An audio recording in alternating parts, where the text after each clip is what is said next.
You guys, Netflix is adapting Lemony Snicket's A Series of Unfortunate Events into an original series.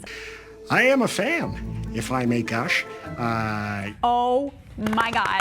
I know. Thank you for the applause, everyone. I was freaking out when I read this last night. I was like, Amir, please, can we talk about this? And he was like, okay, I guess so. So we're talking about it.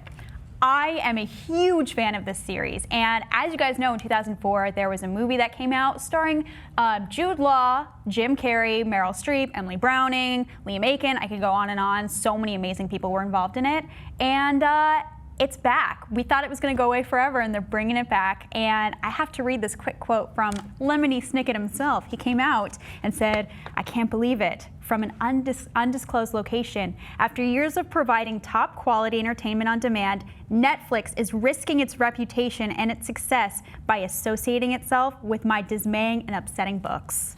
So negative, which we all love. I'm freaking out about this, but I want to know your thoughts, 5 words or less. Show me Lemony. Lemony. Show me Lemony. Very f***ing dope. And that is, if you're a fan of the books, VFD, which I don't think we ever figured out what that actually meant. Really? Yes. So obsessed with this. I'm just like, so, yes. Would you describe this development as a very fortunate event? Very, Brett, very. Good. So wait, what do you love about these books? There was something about the fact that it's written for young adults, so kids like transitioning between teenagerdom, and there was something about it that was like, hey, we respect the fact that you can handle stuff like this. And the way it's written is really different from most books. It's disturbingly, like, it's really dismal, but it's also really funny. Like, really funny. I read the article and they said that they don't have anybody attached yet. Yeah. So they're going to be in the casting process. As someone who's such an expert on the series, what do you think would be good casting, assuming that Jim Carrey and Jude Law and Meryl Streep can't come back? Can't come back. Okay, well, if they're starting from the beginning, I think for Count Olaf, so picture who right now would be like the ultimate villain. I think you could probably get like some British person because they're always playing evil people. You know who I think?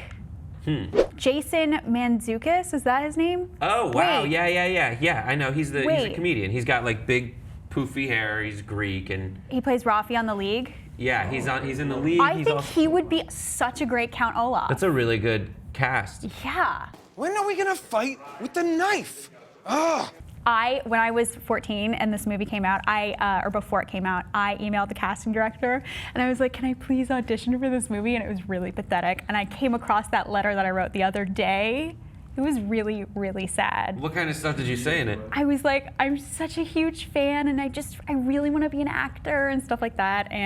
But I didn't want to play the lead character. I wanted to play Isadora Quagmire, who, if you read the series, she's a poet. Quagmire's daughter. From Family Guy.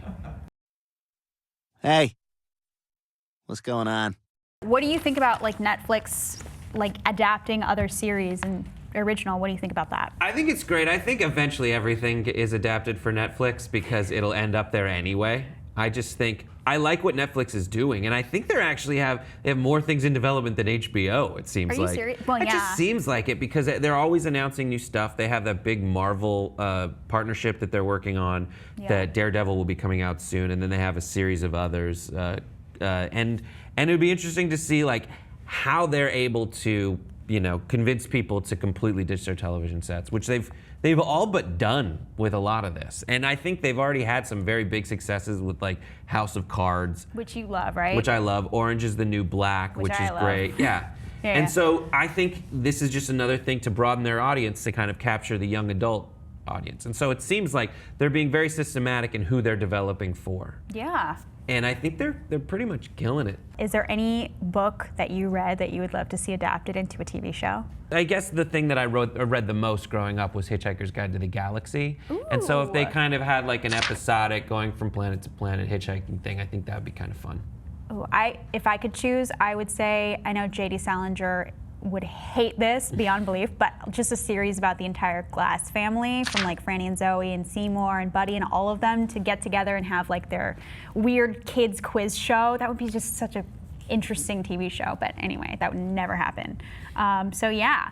What do you guys think about this? Are you as excited as I am? Let us know your thoughts in the comment section below. Also, if you could have any book adapted into a TV series, which book would you choose? Let us know, and we'll see y'all next time on Pop Trigger.